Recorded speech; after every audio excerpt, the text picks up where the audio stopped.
नमस्कार दर्शकों, मैं कमलेश और आप देख रहे हैं एससी न्यूज़। और इस वक्त मैं मौजूद हूँ नागपुर के एम्स में। मेरे पीछे आप बोर्ड देख रहे हैं, मुनींद्र धर्मार्थ ट्रस्ट। इस ट्रस्ट की ओर से यहाँ पर एक अनोखा मानवीय कार्य होने जा रहा है, देहदान का। और यह देहदान प्रमोद सोनी दास जी, इनकी धर्मपत्नी जिनका नाम है सविता, इन्होंने आज यहाँ पर देहदान करने का संकल्प लिया है। तो यह बड़ा ही अनोखा और अद्भुत जो मानवीय कार्य है वो होने जा रहा है। तो ये आखिर इसकी प्रेरणा इनको कहाँ से मिली, हम इनसे, इनके परिवार वालों से बातचीत करेंगे। और हमारे बीच कुछ और भी लोग हैं, हम उनसे भी बातचीत करेंगे। और साथ-साथ हमारे साथ डॉक्टर का पैनल भी है, उनसे भी बात करेंगे। नमस्ते सर। नमस्कार सर साहिब। सर अपना परिचय दीजिए। मैं प्रमोद दास नागपुर से हूँ। मेरी पत्नी सविता दासी, इनका सतलोक गमन कल रात को हुआ और हमारे गुरुजी की प्रेरणा से उन्होंने ही 2 दिन पहले देहदान का संकल्प लिया था, अचानक ऐसे ही चर्चा करके। और आज मालिक की दया से गुरुजी हमारे संत रामपाल जी महाराज की कृपा से हमने देहदान किया है। धन्यवाद सर। सस सर आप क्या कहना चाहेंगे इस देहदान के बारे में? सत साहेब, बंदी छोड़ सतगुरु रामपाल जी भगवान जी की जय हो। हमारे गुरुजी संत रामपाल जी महाराज जी तत्वदर्शी संत, जिनको विश्व में एक तत्वदर्शी संत बोलते हैं, जो एक बार पृथ्वी पे एक ही संत होता है, उनमें से हैं। और उनकी प्रेरणा से, उनके नियमों से, उनका जो समाज सुधार, एक तो उनकी जो सत भक्ति है, शास्त्रोक्त भक्ति है, और दूसरा उनका समाज सुधार का जो कार्य है, उसमें एक कार्य देहदान भी है।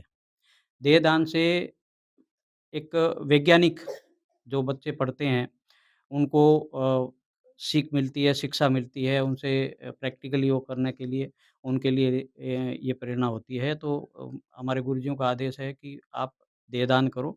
और ज़्यादा से ज़्यादा हमारे गुरुजियों को जो नियम है, पीछे एक मिशन विश्व कल्याण में संत रामपाल जी महाराज जी के मुख्य उद्देश्य, वो उद्देश्य भी आप देख सकते हैं। उन्होंने सबसे विश्व को सत भक्ति देकर मोक्ष प्रदान करना, भारत से दहेज रूपी रावण को खत्म करना, नशा मुक्त भारत बनाना, मांसाहार मुक्त भारत बनाना, भ्रष्टाचार मुक्त भारत बनाना, मानव समाज के पाखंड को खत्म करना, मानव समाज से जाति-पाति के भेद को मिटाना, मानव समाज से भ्रूण हत्या समाप्त करवाना। ये हमारे गुरुजी को एक खास उद्देश्य है, मेन उद्देश्य है। उन उद्देश्यों में एक उद्देश्य ये भी है कि देहदान करके ज़्यादा से ज़्यादा बच्चों को अच्छे से अच्छा शिक्षा मिले, अच्छे से अच्छे डॉक्टर बने और बाकी मानवों की वो सेवा कर सकें।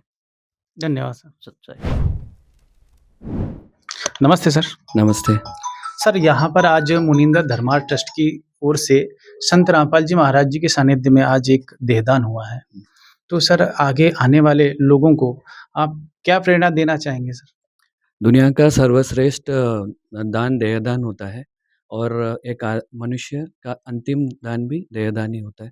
तो हम आपके आभारी हैं कि आपने हमें इस देहदान का आयोजन किया और हम एम्स की तरफ से थैंक्स बोलना चाहते हैं इसके लिए। बच्चे इससे ज़्यादा शिक्षक और विज्ञान में भी इसकी पूरी यूज़ की जाएगी। बहुत-बहुत धन्यवाद सर, इतनी अच्छी जानकारी। तो दर्शकों, ये था संत रामपाल जी महाराज जी के सानिध्य में होने वाला देहदान का आयोजन। यह जो आयोजन है, ये भावनात्मक रूप से बहुत ही कठिन था, लेकिन संत रामपाल जी महाराज जी की शिक्षाओं से प्रेरित होकर आज यहाँ पर ये देहदान किया गया है। यह देहदान आने वाली चिकित्सा, शिक्षा और अनुसंधान के लिए बहुत ही उपयोगी सिद्ध होगी। यह सेवा यह साबित करती है कि मनुष्य जीवन जीते जी भी सेवा कर सकता है और मरने के बाद भी वो इस प्रकार की सेवा करके अपने जीवन को धन्य कर सकता है। हम उन संत रामपाल जी महाराज जी का भी धन्यवाद करना चाहेंगे, जो इस प्रकार की जो मुहिम है, इस प्रकार की जो कार्य है, वो उनके द्वारा समाज के कल्याण और समाज की सेवा के लिए किए जा रहे हैं। धन्यवाद।